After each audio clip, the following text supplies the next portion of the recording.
3, 2. And we're live. Welcome to paraglidingtalk.com. I'm your host, Robert Michaels. You're joined tonight by special guest, Ross Gassaway.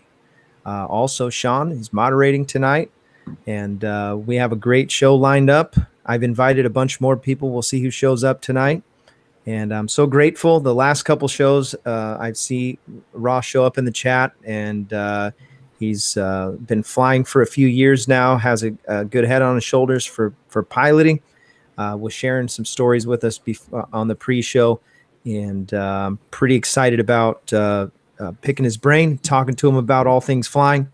I want to start off the show by just giving a quick shout out to our sponsor, Paraorange Products. Go to paraorangeproducts.com. These guys make paramotor products, paragliding products, and their logo is products designed for parapilots by parapilots. And if you guys don't know Larry, he was on the last show. Super cool guy. He's passionate about what he does and what he's making, and he reached out to us and said, "Hey, we would like to we'd like to be your first sponsor. We'd like to sponsor your show." And so they help out the show financially through Patreon or through PayPal. And they offered all of our viewers, I would say listeners, but we're not a radio show. It's all the viewers get a 10% discount by using this rebate code. It's Thursday RN in the so you can get 10% off of whatever you purchase from his store. Go check out paraorangeproducts.com. All right. So without further delay, in this episode, I do want to talk about safety. It's typically a good topic. We want to talk about flying safe. We want to talk about being safe because we are flying in a sport that is made specifically for enjoyment. We have very little functionality in what we're doing. You might be able to deliver something with the paramotor. It has to be something small, but for the most part, what we're doing is just for leisure. And if it's not fun or it's not safe, then it ruins the whole plan. And talked a little bit last week and the week before about a guy goes down when you're flying, and then it kind of ruins the day, puts a damper on the day. And so it's one of those things that we want to avoid. I do want to encourage you, there's another podcast that I learned a bunch of stuff from, and you can go and check it out. It's Gavin McClurg's podcast. It's called Cloud-Based Mayhem. You can find it on iTunes, and really encourage you to go check out what's going on in his show. Amazing information, all things flying. And so we've got people are logging in now, 33 people. I'm going to set up my chat. Ross, I want to start off by asking you, how did you get into this crazy sport of flying paragliders? Flying paragliders. Well, actually, it's a weird one. My father tried to get me into it about 7 or 8 years ago, and he was 70 years old at the time. And they actually lived in Mexico, and they had a small airfield right next to them and a lot of ultralights and powered paragliders and a few foot-launched PPGs in the area that would buzz his house.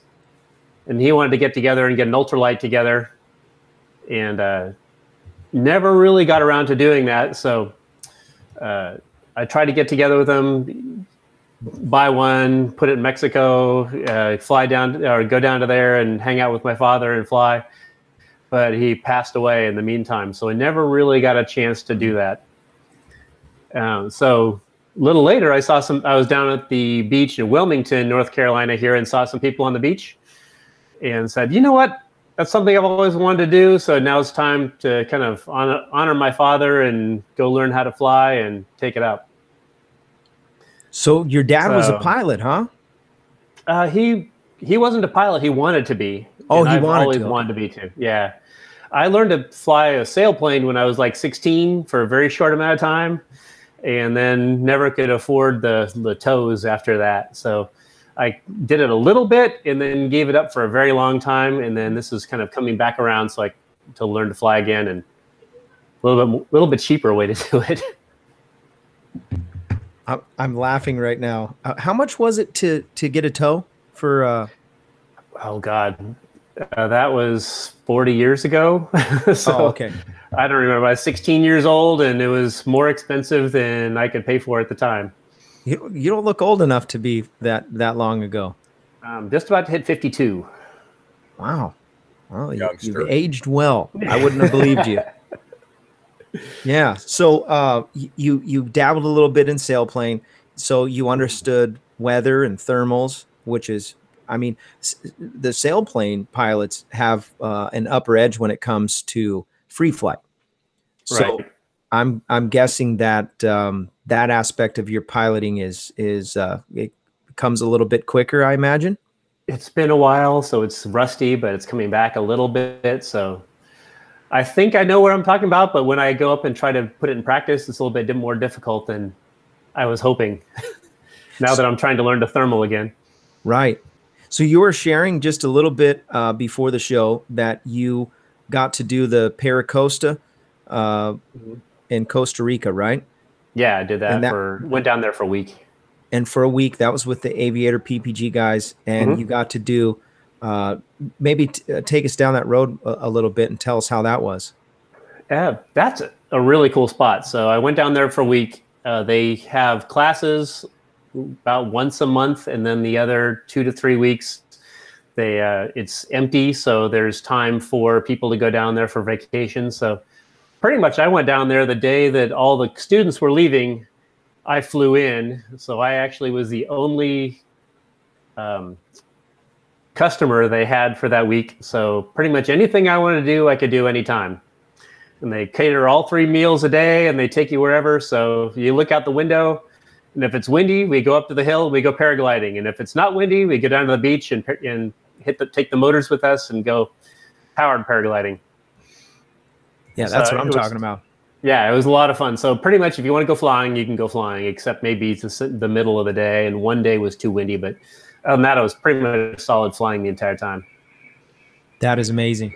Yeah, it looked really cool in the video. If you go to either Tucker Gott's videos and follow that back, they were leaving or they were coming in when you were leaving, right? Is that how it was? Pretty much, yeah. So right Pretty around close. that time frame, yeah.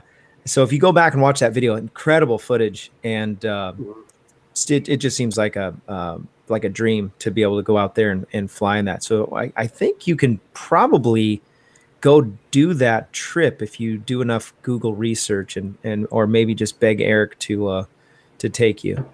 Yeah, you got to go on. Well, there's paracosta.com, I think it is, or just look up Paracosta, and you get a week down there that they take over the entire penthouse level of this condo that's down there. So they've got this huge room that they do all the teaching in, and then several other bedrooms in the place. So they have their own little hotel.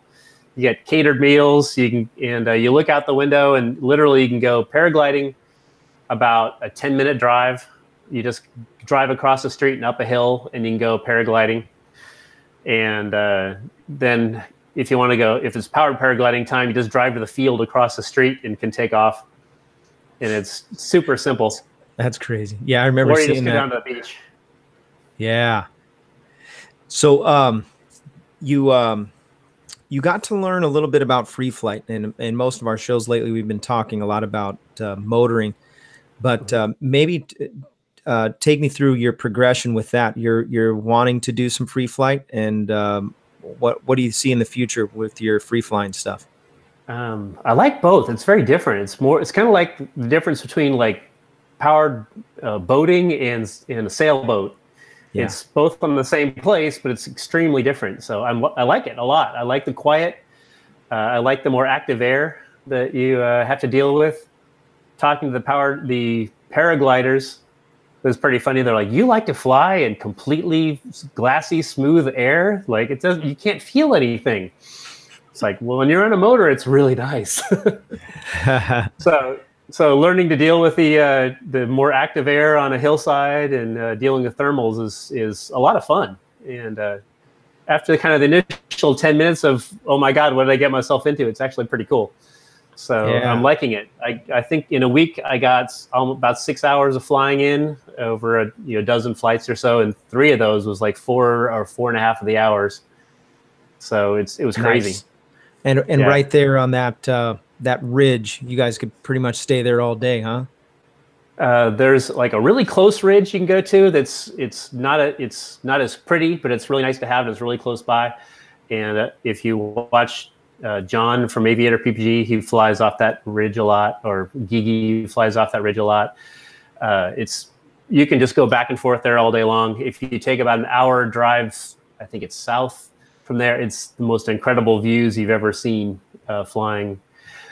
Taking off from a spot about 2,000 feet up, and it was hard to stay under the 3,000 foot cloud base when we were there. So it was crazy beautiful.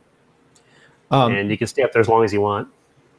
With one of the guys in the chat, Carl Colorado, he's been a part of the show from the very get-go. One of the first guys actually even saw my videos. He asked me to ask you if you play in thermals with your motor. Yeah, actually here in North Carolina, that's about the only thing you can do. So people say, can you take powered paragliders out in the middle of the day? It's like, well, if you're prepared for it and you get used to it, it's not too bad. So I have a Kona 27 that I use for my paragliding, and I'll take that with a motor and take it up to about 2,000 feet, shut the engine off, and try to search for thermals for a while. And if you can't find one, luckily you can turn the motor back on again and pop up again and see if you can find another one. So it's cheating. Yeah, it's totally cheating, but you don't have a hill to deal with. Yeah. It's not just one go at your landing either. You've got as many tries as you want with your motor. Exactly. So some days it's like, okay, I need to just find thermals. So I'm just going to kind of like go up to 3,000, kill the motors, go down, keep searching and searching and seeing if I can find a spot that actually has the proper thermals by looking at the ground and what might be keying off a thermal. And when I get down to 1,000, if I haven't found one, then I'll kick the motor on and go back to 3,000 again. Or other days, I just try like, okay, today's the day I'm actually gonna be good, and I'll even go down to like 500 feet before I kick the motor back on. And some days I feel great and I can find a thermal and I feel very accomplished. And other days it's just thermal everywhere. And no matter what I think I'm great, but then I turn off my motor and I can't even come back down again. So yeah, it's really difficult to figure out exactly what I need to be doing on those days. Now, if you've been a part of the show for any length of time, I do want to stress the importance to understand that midday flying is the most dangerous thing that you can do in the sport, especially if you're not extremely savvy in predicting weather and watching the meteorology aspect of it. When you're some of the best pilots that I've seen have been taken out by weather phenomenon during midday flights. And so it looks fun, it looks fine, and everything can seem like, oh yeah, this is fine, this is safe. But the wrong conditions will jack you up. We have a couple guys that have been on the show that are instructors. Phil Russman speaks very, very strongly about new pilots trying to go out and fly in active air, and it is there's been a few bad outcomes, a few deaths, few people get really mangled, and gear and injuries and all that. So I do want to stress that it's not a good idea to just willy-nilly go out and fly midday. But if you are going to go out and you're planning on flying, if you can have your instructor or have somebody with you give you the green light. A lot of these guys have been flying for a long time, and I'm talking years before they go out and catch thermals. And I said the same thing when I first got into the sport. I messaged Tucker, and he actually responded because I was early enough in his video, and I said, hey, are you ever going to go up and try to catch a thermal? Because I was only doing free flight at that time. And he said, yeah, he wanted to do that. And but I remember we did a show here, and it was Phil Russman, and he was like, hey, be careful with that. It's no joke. And I've been bit a couple times in the mountains, and one of them was brutal, and I was able to survive it, but it really brought a perspective. The wind is incredibly strong. I didn't realize how powerful, air going up can be. You just kind of think, oh, it's like a balloon. It's like a bubble of air, and it's just going up. When it's 1,000 feet per minute lift, it'll make your shoes come off. You're going up so fast, It's like the earth farting. It just it's up you go. That's I've what had it 900 is. feet. I've had 900 feet once for a short period of time, so I don't know how long that really went up. But yeah, it's crazy. You feel it when it really pulls your ass when you're heading up. That's right. It's intense. So I do want to talk about, since we're on the topic, you recently had an incident, and that was because it was so fresh and so recent. I'm really glad that you're recovered. You told me that you were able to fly again recently, but you were down for a little while. Woody was the one that shared with us what happened. Take us through that day and tell us what your takeaways were from that episode. Takeaways are pretty good, but it was an amazing night. Right now it's 93 degrees in the evening around here in North Carolina. And that was just a perfect zero wind night. And we kind of have like a 7-mile square area that we kind of call the backyard that we fly around in a lot. I take off from an airport that's about 7 miles away from where he lives. And if you've seen his videos, he always takes off from his yard. And sometimes I'll take off there, but normally I take off at this other airport and we just meet in the air somewhere. But we were flying around that night. It was just a great night. We decided to go try a new area and fly over somewhere that we haven't been before, and saw this great field. If you saw the pictures I posted on the Paramotor forum on Facebook, I think I put a picture of that field. But you can drop down, and there's lots of little fields that are connected by channels. So you can actually drop down to a field, go between little openings, and go to field to field to field. And we're just having a lot of fun, just bouncing around, going back and forth, flying over a little lake there. There's a bunch of little barns around here, which were pretty. And the sun was just going down. It was a perfect night. The sunset was amazing. And we literally had just said to each other, it's like, okay, we're about 10 miles from home. We need to fly back. And we got about enough time to fly back. Let's go back. And we just said, well, one more flight through the field.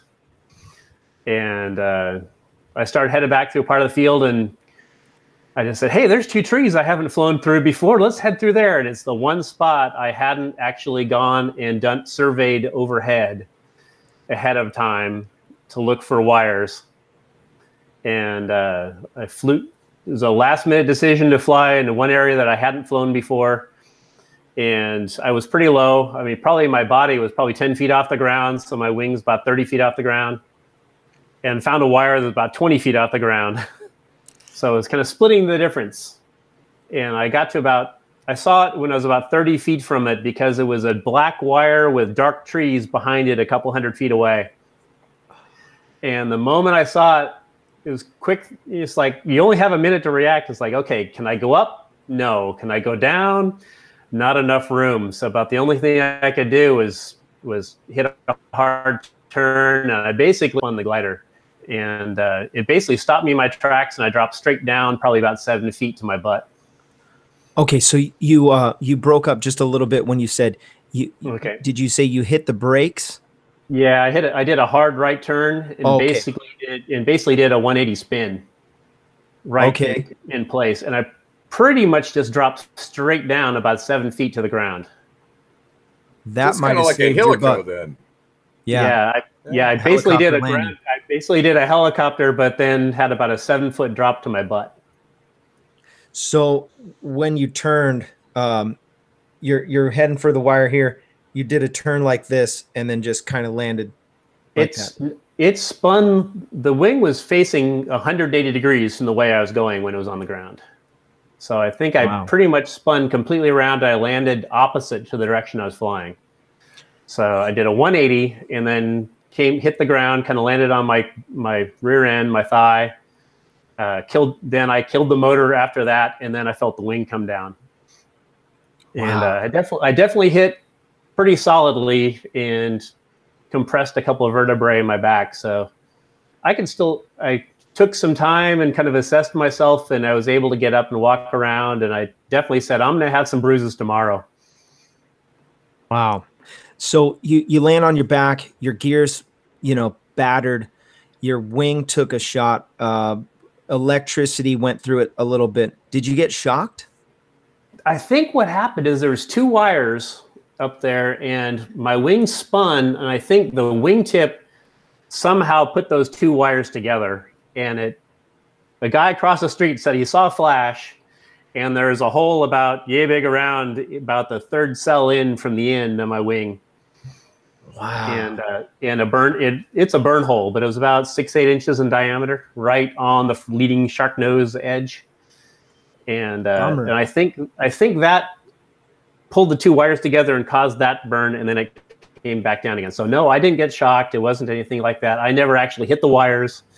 I think if I actually hit full throttle and tried to go up, I probably would have hit the wires myself. Right. So replaying it in my mind of what could have, the best thing I could have done is I could have surveyed that section of the yard a lot better before flying there. That's number one. But in that situation, I don't think I could have had a better outcome from what did happen. Wow, man. So okay, I'm just trying to replay. I want to see what we can get out of this. You spin and the wing hits the ground, your gear hits the ground, your back absorbs most of the impact. So your hips are affected, your body's all jacked up and shocked, and you just lay on the ground for a minute. Yeah, it was basically face first for 5 seconds. I killed the motor. Kind of just laid there for a while, kind of did an assessment on myself and like, okay, what did I break? What happened? Check my fingers, check my toes. Everything seemed to work pretty well. I was able to unclip and get back up. About the time I was getting back up, I'd actually radioed to Woody, just said, I screwed up and I'm on the ground. And he took another loop through the farm and then landed next to me in the same little front yard of this farmhouse to check me out. Wow. So a couple people from the yard next door to us were watching, and they ran over to see what they could help. And they sat with me for a while. Woody helped me bag up my wing and put it away. And then the farmers from across the street let me sit in their car for a while. Woody took off and flew back to his house and brought my van back and picked up the wing and the motor and all that. And we headed back to his place for a minute. And I'm going to be pretty sore tomorrow, but I think I'm okay to go home. Next morning, I was feeling pretty rough. So he came back over and took me to the emergency room, and we did some x-rays and everything looked fine. Oh, good. So they said, yeah. So he got some good pictures of me in the emergency room. Wow. So you did end up going to the hospital, get your x-rays. That was the last I heard from Woody. And yeah. So everything was fine. Nothing was actually broken. I had an MRI done the next week because I had a back injury like 20 years ago, and I waited too long before I got properly checked out. So this time I'm like, okay, I'm just going to get it done now and see what actually happened. And they said I compressed a couple of vertebrae a little bit. I guess that's pretty common for paragliders. It's a nervous laugh. It's a nervous laugh. And spent a week sitting still for a while, and now I'm back to the gym and I'm pretty good. And I was able to fly last night. Is actually a pretty good flight. So I put just a little bit of gas in there, did a really light takeoff, a really light landing with my big wings, so slow just to check how everything is. And I still have a little bit of healing to do, but it was still a pretty good flight and good takeoff and landings. So what happened to your wing? The wing actually I was actually sending it in for maintenance anyway, or inspection at least. So it was going to be going in anyway. So it had only like $250 worth of damage. Oh, so it's already fixed? So it's getting fixed right now. They had to order 2 new panels from Ozone from France because it actually affected the shark nose sections. Right. And because of that, they had to send special pieces, I guess. And So that's getting delivered today or tomorrow. I should have the wing back next week. $250. That's Yeah, not for bad that at all. I was actually quite amazed. Yeah, I'm thinking, no, that wing's toast. Might as well throw that whole thing away. Wow, Yeah, man, it that's was like, awesome. yeah, it was 2 cells actually got affected, so not too bad. That is really encouraging. That's so. Where did you end up sending it? To an ozone guy? I sent it to Cloud9. Cloud9. Yeah, and they're so local? they've got it right now, and they're in Utah. Okay. No kidding, man. I'm glad that we were able to talk because that was going through my mind. I wonder what happened to his wing. So you land hard on your wing. Let's talk about not on your wing, on your motor. Let's talk about your motor. And I mean, I'm guessing that you're flying. I broke a prop. That's pretty much a given. Okay. I have a new prop on that, and the motor had almost 0 damage, and it was completely flyable after the fact. The bottom rails were kind of racked a little bit, and it took a C-clamp and some pulling about 5 minutes to kind of square it back up again. It was flyable, basically back to square in about 5 minutes. Nice. So that's since I came, scary. Amazingly, my gear came out pretty easily, and it could have been much worse. And I should have checked that field a lot better before I flew there because it was a brand new spot. And but all things considered, it came out pretty well. Yeah, I do want to say, although you had a misfortune there, I've had numbers of people, and even tonight in the chat, people are saying, hey, I was flying low the other day and I was thinking of you. And, you know, just it's like a refreshing thing. I know it sucks that you had to go through it, but I'm glad that you responded and came on tonight so that we could talk about it and learn from it. And that's the main thing about this show, is that I want to be able to try to have a place where we can hash these things out and then learn from it and become a better sport in the end, you know, for everybody. And so really appreciate that you would join us. So I do want to ask, what do you fly? What are you flying as far as a motor, your size and everything, and what wing? Right now, my primary is I have a Nitro 200 for my motor, and a Spider 24 that I fly is my average wing. But I also have a Kuna 27 I fly for my free flight wing or when I'm thermaling. In the midday stuff, I don't want to take that reflex wing on a midday flight because they're a little more reactive. Yeah. So this last flight, one of the guys in the chat, Anthony, he said, serious question, with a close call like that, did the fear factor kick in for future flights, or did you just brush it off, push down the fear and say, forget it, flying is awesome? Actually, absolutely no fear, because I know I was the one who screwed up. And it wasn't the gear, it wasn't anything else. It really didn't actually cause a problem. I wing overs last night, but it was definitely, I'm back to normal pretty much. And I actually have a Scirocco 19 for my sporty wing showing up, I think Monday or Tuesday. So I ordered that the day after I had my accident. So I didn't actually get a problem with getting scared. Nice. Yeah, that's an interesting thought. So there are things that happen that are out of your control, and there are things that happen because you made a mistake, and there's an obvious difference. We talk regularly about some shenanigans that I got into in Palomar, and it took me, I would say, a good 10 hours worth of flying again to get back to where I felt like I was normal again, and normal being a little bit crazy.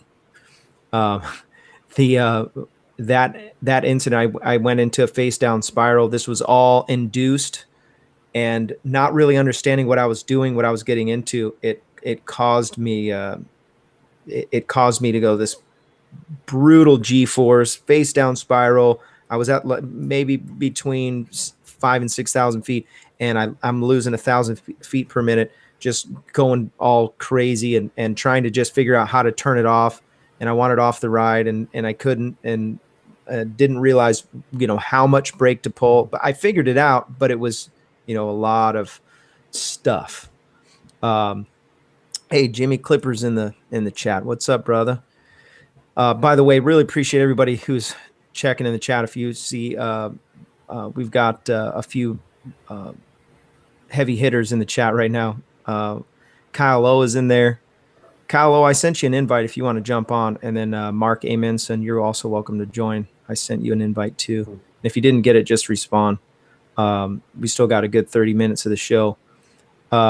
Some comments in here that I wanted to get to, and I do want to open up for questions if you guys are interested in asking Scott some questions. I always thought it was a trip that you would show up in these videos with with Woody, you'd be in the background, Mark in some of Mark's videos, and you were kind of elusive, and they would drop your name, but you don't have any videos of your own, and so it was always kind of like, oh, who is that guy? And I joked one time with Woody. I said, is that your cameraman? And just messing around, and they would always kind of just keep it on the down low. So that was part of the reason why I got you on the show, because I was like, this guy's elusive. Yeah, well, I don't know if elusive, but I know Woody doesn't like to he doesn't drop names as much and stuff like that. And I kind of am his cameraman, because I used to be a professional photographer, so I kind of like doing that when I'm in the air. Nice. Okay, I didn't know that. He's like a secret CIA guy. He's always in the background in every photo. Like, hey, look at him. He's right there. I'm gonna try to. Just the sidekick. Let's see if I can get. But I was trying to get Mark to come on tonight with Elena to take up some of the slack for me by being on the show all night. Honeycutt was in here. I saw him on the chat. He chimed in for a second and then was like, yeah. I sent him an invite too, but I think he said he was on the toilet. Oh, that is hilarious. Yeah, Kyle O. I sent you both invites, Kyle O and Mark Amenson. I wonder why it did not work. Yeah, weird. Yeah, I guess the biggest flight we did is, I think the first time I was in one of the videos was one of Mark's. We went paracamping on top of the Appalachian Trail one day. Yeah, that was an awesome video. And that was amazing day in up there. Yeah. He didn't get a great landing of mine, but yeah. I'm like, okay, you can put that. You let him put it in there. You're like, it's fine. I'm like, fine, it happened. Okay, I'll let it happen. Yeah. And you were a brand new pilot at that point, right? Yeah, it was a year ago. So yeah. So you were like a 1-year pilot. Yeah. That was a super cool little flying video. I went through all of Mark's old videos and found that one. That was cool. I didn't even connect it. That was you. Awesome. Yeah, that was a fun day, because it was taking off at 4,000 feet initially, so the air's a lot thinner, and there's a lot more running than normal to take off. He's a lot lighter than I am, and he ran his butt off to get in the air and just barely took off. And I tried one time and didn't do it, and I tried another time. I ended up actually running off a cliff and had to drop like 6 feet before my wing caught to actually catch enough air to fly. And then had to land over 5,000 feet and take off at that altitude the next morning. I'm like, this is going to be a fun takeoff in the morning.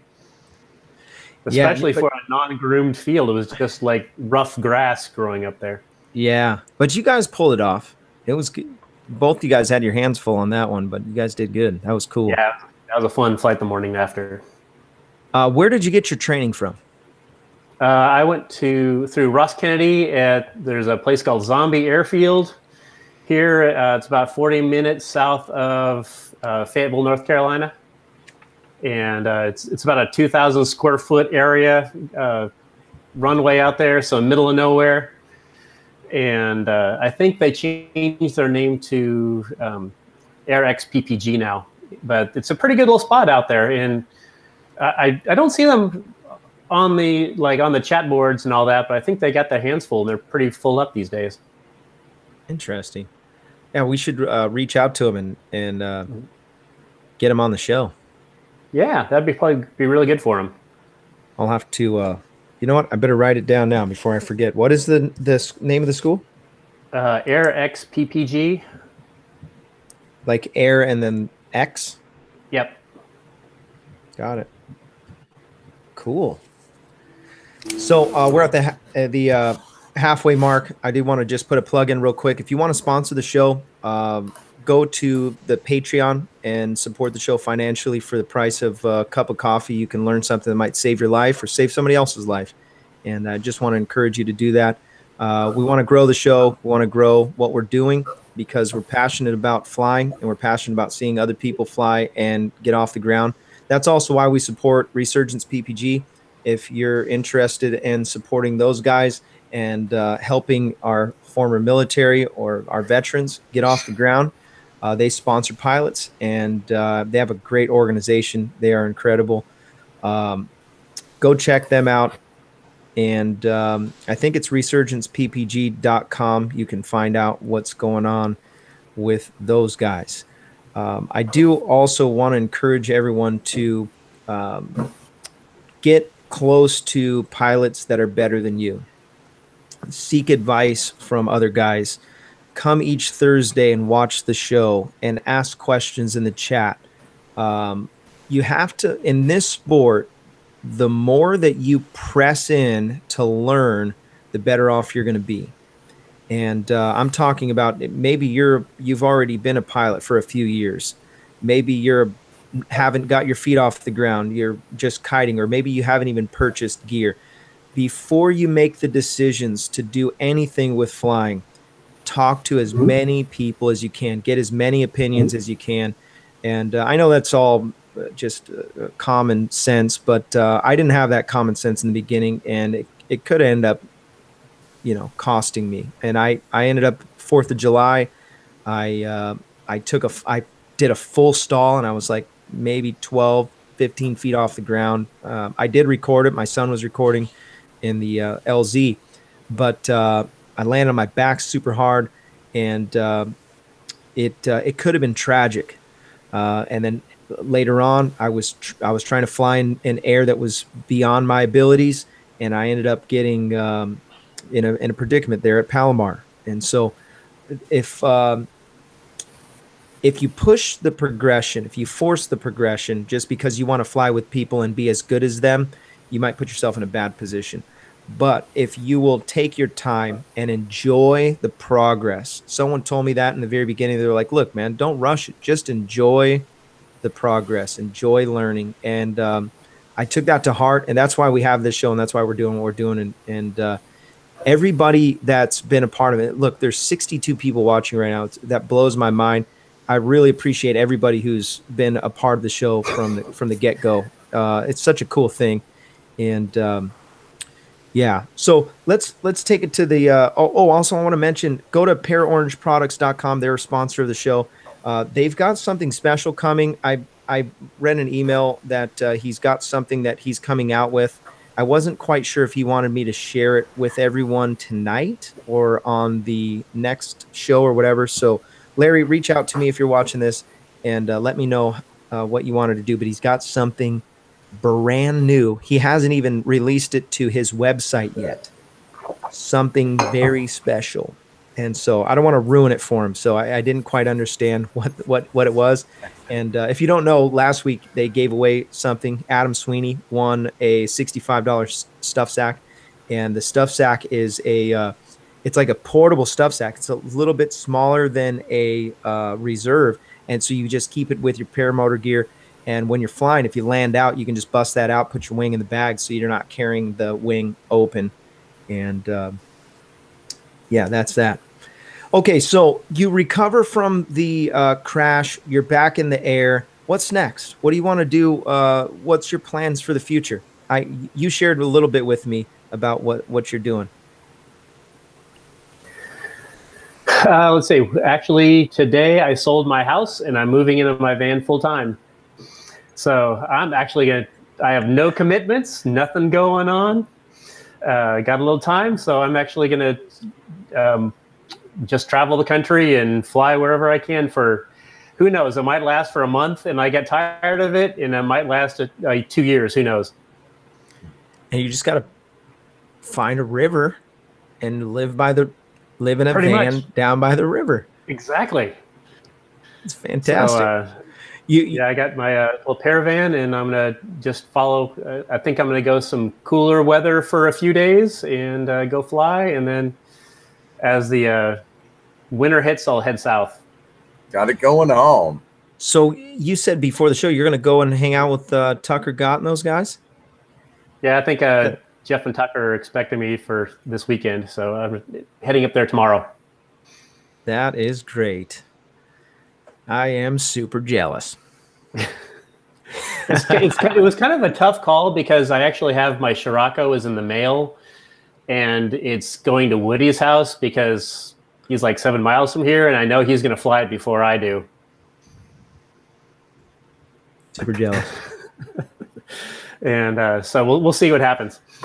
And I'll be coming. So I have to come back down here next week and close a few things up for the house I just sold and stuff like that. Then I'm actually going to travel out to Tennessee probably in like 10 days or so to visit some friends. Very interesting. So you have what do you got for a van?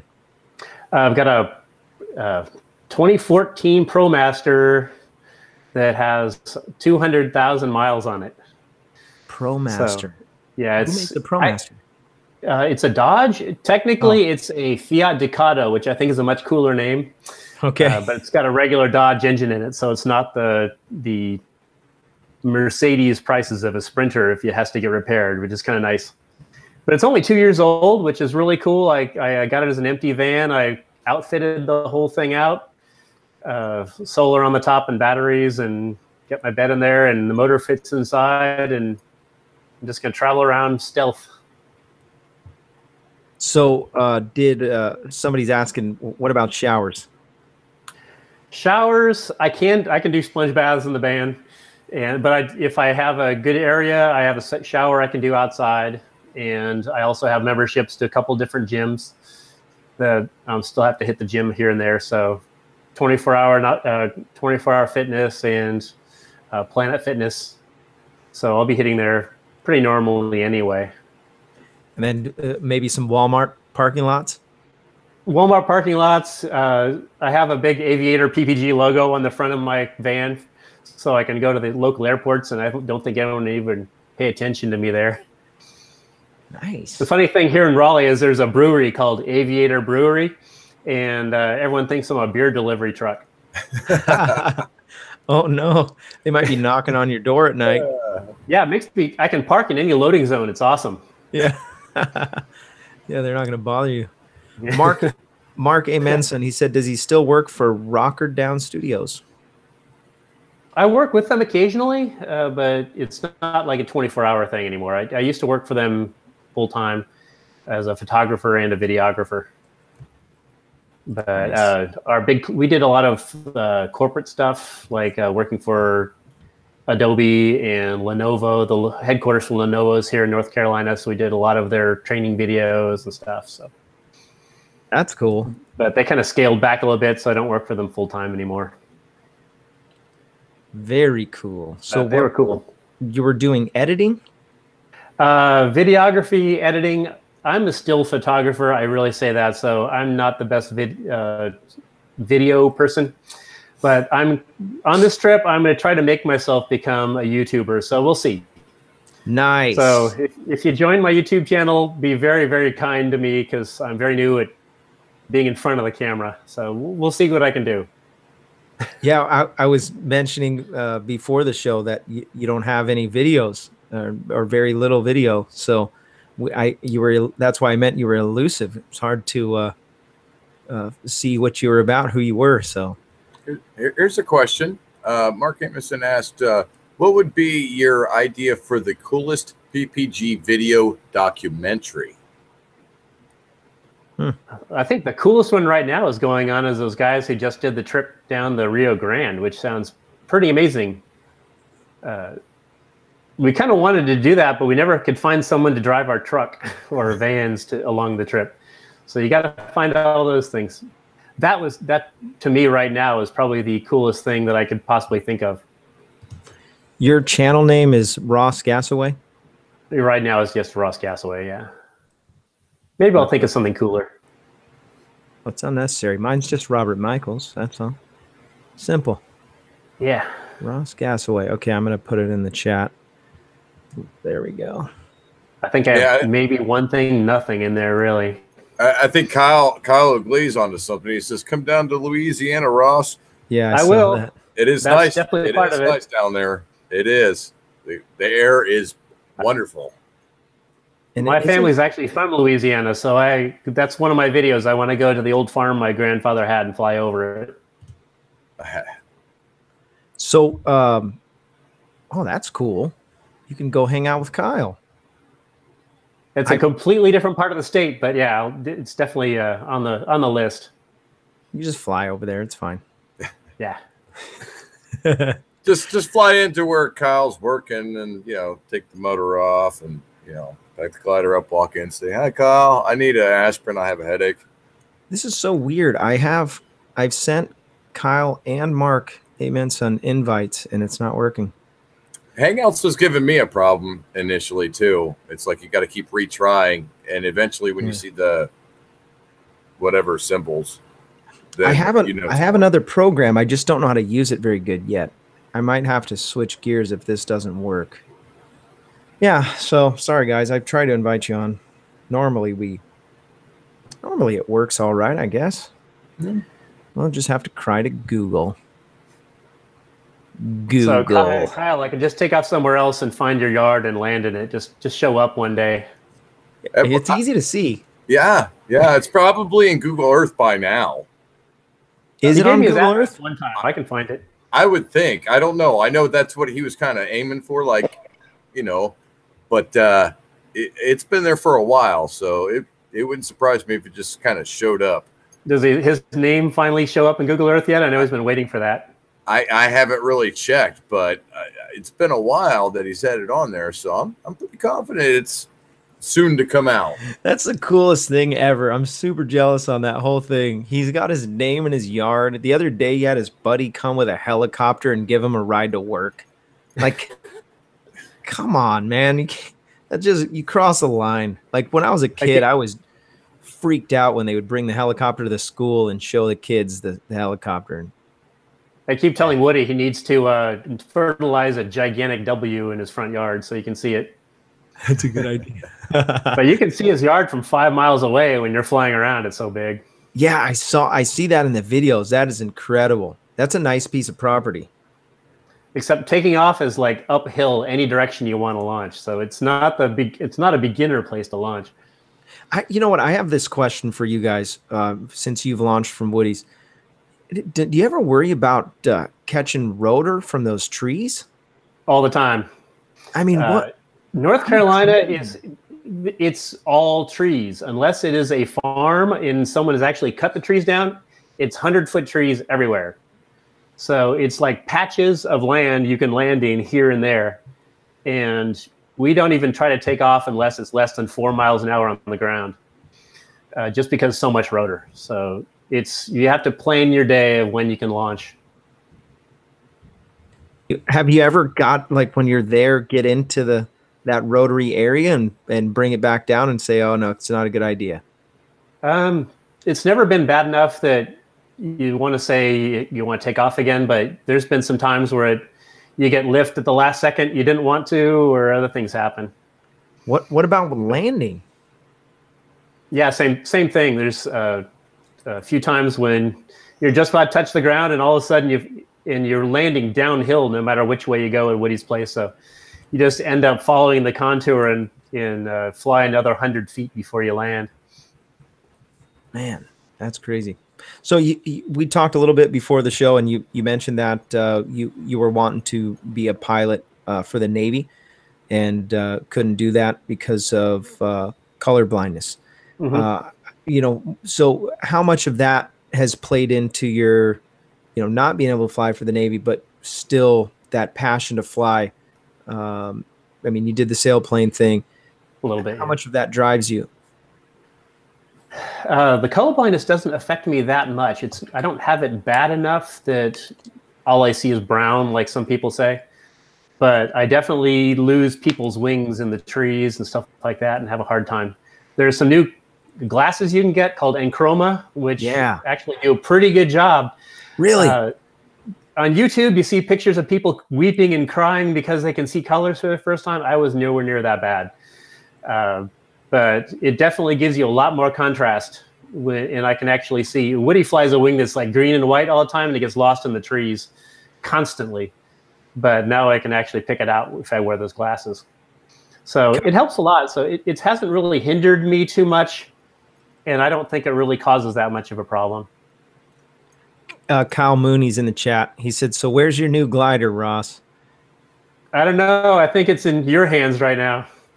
He's farting on it right now. He's got it. Pretty much, yeah.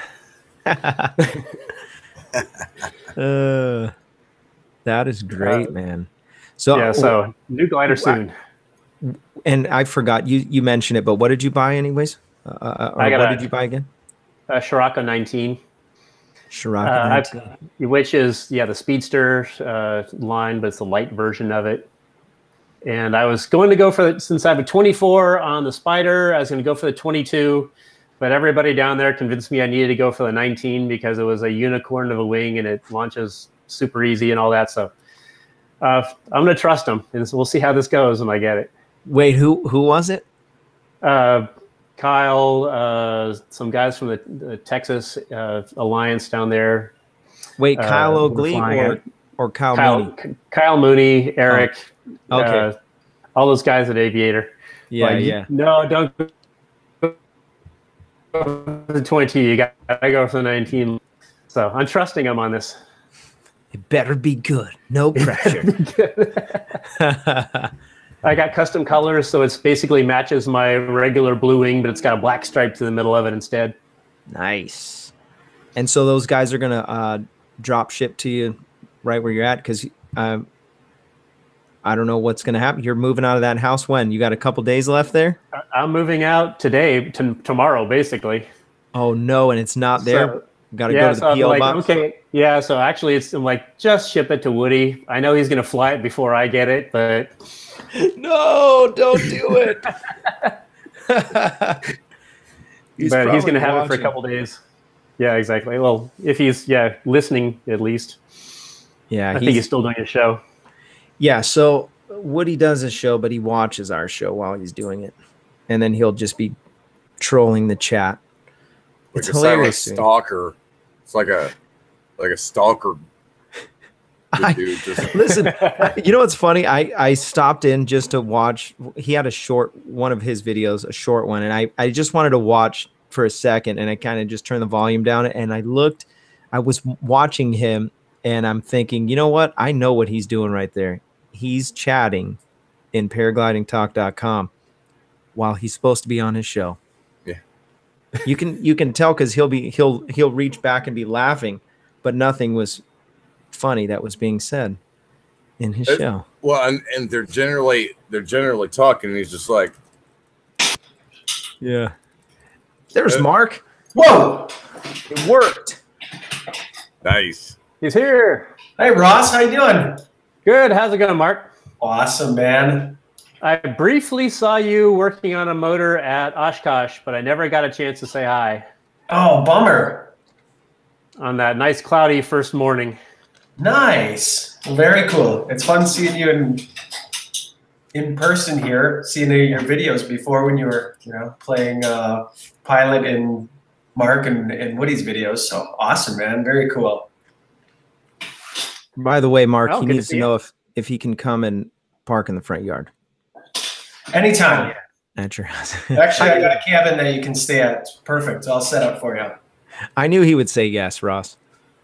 I knew he would say yes. So, Mark, where are you at? What part of the country are you in? I'm in Green Bay, and then I got a cabin that I stay at up by northern Michigan, so northern Wisconsin. Ah. And this is a shout out for the Brewers. The Brewers just beat the Rockies. That's who I was watching before in the beginning. So nice. Playoff baseball is underway. That's a cool hat. It's from Crivets, yeah. I like it. Ross, did you ever put any gum in Bubblegum Alley? Actually, I have. That's an odd question, and been a while. Is it as disgusting as it looks? That's freaking grody. It smells like sugar, especially after a rainstorm. Oh gosh! And spit. That's serious. So my wife's from Seattle, and they have the gum wall, and she got me a coaster. It was just a mug coaster, and it had the gum wall. It just had a picture of the gum wall, and I'm like, that's so grody. Why would you do that? And I got rid of it right away. I was like, that's so gross. I don't want to put my coffee on that. It's disgusting. The gum wall. So Ross, you were like, this is the kickoff today of your cross-country van paramotor excursion? Yeah, completely randomly, but yes. That's pretty amazing. Congratulations. Yeah, I'm super jealous. Do you have people riding along with you? Do you have a pet? Do you have a bird? Do you have any friend that just said screw it? Couple chicks. I was working on it, but no, I don't have anybody yet. So, but I do have a lot of friends throughout the country for paragliding and some other stuff I do. So I think I'm going to go travel and visit family and friends wherever I can find. I think Mark's got a good connection for a couple chicks for you. You can take them up in the air with you. No, Oh, yeah. I remember that video. Chicks video. That was clickbait. Well, one of my buddies was like, dude, you're not getting any views. Your videos are lame. You need way more chicks in your videos. And you're like, good idea. I got like 8 video ideas. One of them's a rap video, and it's, but yeah, we were going to do the zombie video this weekend. But it was kind of, it was a big production. We'll be working on it. Your last video, your last few videos are so awesome. I love when I get so excited when I see a Mark A. Manson video. You and Kyle Lowe's videos, I'm like, yes, let's get this going. Nice. It's always so good. Yeah, your pre-show, it's almost like it's too good. That's all I have is the pre-show. The rest of it, it's pretty boring. So I don't know how to do any acro or anything. So I just have to do crazy. My whole thought on the video is I need to do something that makes people go, holy crap, did he really just do that? So as I'm filming, I'm always like, what can I do? The other video, I haven't posted it yet. It didn't make the final cut. It was actually doing a backflip on the chair, I believe, with a chainsaw. And then I was like, this is so unrelated to paramotoring. I think I'm going to lose subscribers. How stupid things can I do? It wasn't running. I re-clicked it though. Yeah, it was locked. I mean, don't get me wrong. I like the slow motion burnouts with the motorcycle. That's cool. Okay, noted. I'm going to make a note of that. More slow-mo burnouts. Kyle Oakley said, Mark is better at the internet than me. See, we all need to get together, man. Ross, bring us all together. We all need to get our vans and just come out together. And it'll be like Burning Man, but there'll be like 12 of us. Have paracampers and vans all over the There place. Like, yep, we're going to fly. Yeah, good idea. Well, maybe we should just get like a bus. Then we can have a couple people. Robert, I got a couple paramotors in the garage of students I can just grab. That would be great for the show. We could do that and have like, 5-6 guys traveling around the United States in a bus and like flying from the bus. And Ross, you got video editing skills, so do I. Can we make this happen? Let's make this We happen. can work on that. Yeah, there we go. I'm going to have a lot of free time coming up, so that might work. But it's so cold up there, don't you know? No, not by me. No. You're already frozen up there. It went from 80 degrees yesterday to 38 degrees today. Literally 80 degrees. There was this crazy storm cell that came through and there was tornadoes. And now today, I need to go get the wood burner going. Oh my gosh. Awesome. Love it. I think you guys need to make it down to San Diego. Just caravan this way. it sounds like music. Green Bay. Andrew Everett said Green Bay is balmy. He must be in Canada. Oh man. Hey, you were talking before about the zombie airfield. Yeah. Joe Hall, he's one of the instructors there, and Joe was one of these. We were filming a video. I was out in California at the Blackhawk Ranch, and Joe was helping me do something just like for like 4 hours.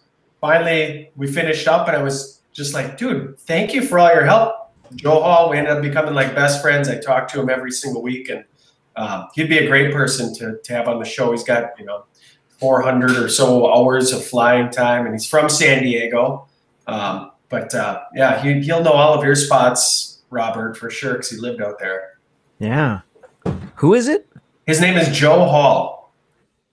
Joe. Yeah, he's one of the guys who runs the Airx PPG place that I trained at initially. Really? Yeah. Interesting. Joe and I made the video that I have called The Phone Call. If you ever want to see Joe. Oh, Joe, yes. I do. I knew it rang a bell. Okay, yeah. And we did the series on how to edit a paramotor video, him and I. Yes. I need He's to watch cool that. guy. Yeah. I need to watch that. I'm stuck on editing right now, and it sucks. I'm going to make a business, I swear. That's all it's going to be is editing people's paramotor videos. Dude, you could make some money off that. I would pay you to do something. Just have it where you can upload the video, and then I put together some, you just want to have the highlights. When people ask about, they'll send me messages all the time, like, what camera should I get? Or should I get this GoPro or this? The biggest thing is like, well, what's your overall point? Do you want to just watch it again one day to like relive it and watch yourself flying? Or are you trying to make it all edited and cool? I would say, the biggest, if you're just recording it, like put your GoPro and don't even worry about editing it, because the editing time sucks. You guys all know editing is like stare at your computer, wishing you were flying or doing something better, and hope that 2 or 3 people watch the video. I've met dozens of viewers. There seems to be 2 camps. You have the people who say you either have to talk or you have to crash to get views. Yeah. Or the other. Well, I did one of those at least. You're already on your way. Exactly. The other people just want to see pretty pictures and pretty videos. They don't want anyone to talk, and they just want to have pure flying. So I seem to hear one or the other, but nothing in between. So let me say this, all seriousness. I had my son filming my launches and landings for the first like 30 or 40 flights. And I still have him do it every once in a while, or if there's somebody there to catch it, because it forces you when you're editing, you kind of watch your video about 5 or 6 times before it's ever done. And then you can watch those times. And yeah, it forces you to learn and watch your own mistakes and learn from yourself. So it is actually a good thing. If you're getting into the sport, I encourage you, get some cameras out, not just because we want to see you crash, but because it will help you to learn and post your stuff on here, because it is cool. It's nice to learn. iPhone, if you use, or any smartphone, if you have somebody slow motion video you taking off far enough away that you can see your glider and your body, I do that for the students that come out to me, and we watch them in slow motion. And it's the best learning tool to watch it and see, here's where your hands were too far forward, or here's where you turned a little bit or looked up. And the slow motion side of it is, it's just awesome. I know watching things in slow motion for me, because that takeoff process is so fast, you have so many different things going on. When you can watch that in slow motion, that's probably one of the greatest learning tools that there are. I want to do a video that's just all takeoffs and landings, just in slow motion. Just that's a good idea. Yeah, because there's too much stuff going on. But it really is, the best camera that you can have is the one that your friend is holding and actually pointing. It sucks trying to be your solo filmmaker and all that stuff. So. Oh, somebody's flying down your street. Yeah, they were. It was a motorcycle. I was going to blame Mark Manson, but he's right here with us. I don't have roads by me. Nobody's driving by. Kyle O just landed, by the way, and he's claiming that he broke no laws, but he just landed. When he joined the show, he said he filmed a night video. You have some splaining to do, Kyle. Some splaining.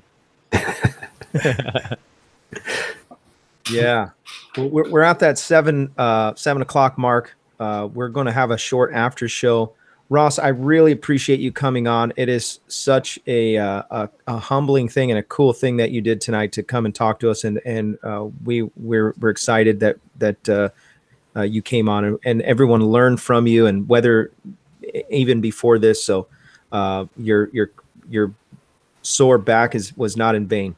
You helped some people. Also, I want to say next week we have, or the next 2 shows potentially are going to be really good. We have possibly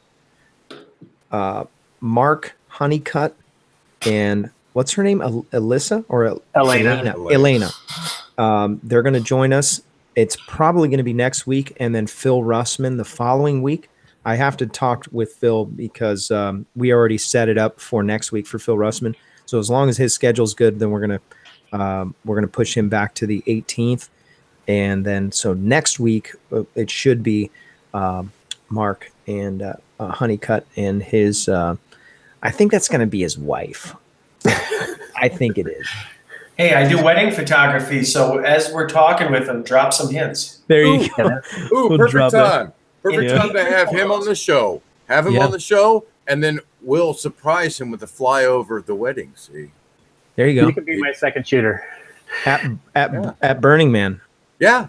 But it'll be there. We go. Paragliding Burning Man. I think we're setting it up for him. You see, he's already like, oh, that's a great idea, guys. Sean's the wedding planner. Sean, you got to wear really tight pants. Yeah. Don't worry, I got this.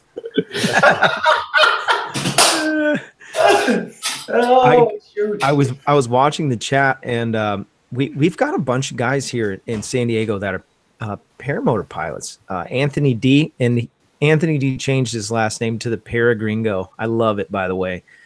He's one of my neighbors.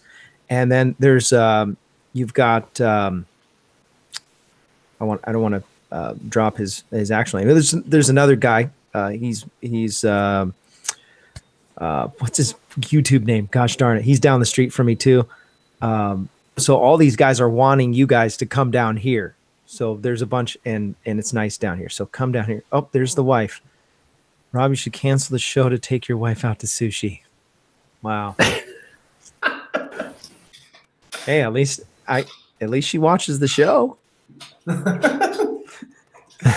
It's probably her, like in the next room, type of that. Like, oh, that's a good idea. Anthony D, the Paragringo, says my Mexican wife says it's okay that it's okay that I can borrow your paramotor, or that it's okay that you're called the Paragringo. Because I'm pretty sure it's one or the other. Robert, I got a brand new motor, and one of my students went from foot launching. He's 63, and he's going to trike, so I got a new motor for sale. Really? I can bring it right to you. What is it? It's a light 125 Blackhawk. Mm-hmm. What was that for? Just why'd you do that? I like Blackhawks. I'm okay. It was like, whoosh. I don't even care. I don't even care if it's homemade. I'd fly a lawnmower if it got me up in the air. You know what I'm saying? There's a lot of people that are like, start flying paramotors. Yes. I will. Welcome to the dark side. By the way, I know we're supposed to get off the air, but let me just say this while everybody's still here. There's at the end of my street, there's this huge field, and I could totally fly from it. I could walk down the end of my street with the paramotor in my wing, launch from this field right by the house.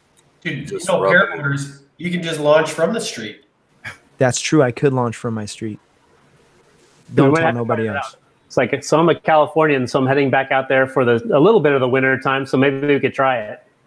Let's do it. Ross, come this way, man. You can park in the front yard. There we go. I going to park at Torrey Pines. Yeah, you can park at Torrey Pines. You got to talk to those guys. I'm pretty sure they're cool with it. There's a few guys that park there. You might have to be like security for the night or something like that. Give me a big flashlight. Yeah. There's a handful of guys that stay over there. Nico said he's going to make some stickers. So Nico, reach out to me in the email. My email is robertlmichaels@gmail.com. And send me what you think. Clark Kent is in the chat. Clark Kent is working on the shirts. He's got a bunch of stuff. So if you guys want to It's coming together, folks. It's coming together. Yeah, Ross is going to come. If you do come down this way, Ross, then we'll do the show from the house, and you'll just be right here. There we go. We're already matching. You know what I mean? Exactly. Yeah. All right. Well, I really appreciate you guys. Everybody in the chat, you guys are awesome. Thanks for hanging out with us. I see all you guys and some new guys, new visitors. If you're new to the show, make sure you hit the subscribe button, hit the like button if you liked the show, and leave a comment if you have any questions for Ross that you didn't get to, and I'll shoot him his way, and or he'll end up watching his show later on and check out the comments and stuff like that. So go to paraglidingtalk.com, check out the future shows. Next week should be either Phil Russman or Mark Honeycutt, which should be either way will be a great show. And then Elena as well is supposed to join us. So you may not even want to watch any of those shows except for Elena's. That's fine too. We will have a great time next week, 6 p.m. Pacific time. Paraglidingtalk.com. Thank you so much. We'll talk to you next time. See you in the air or on the air. Much love. Right.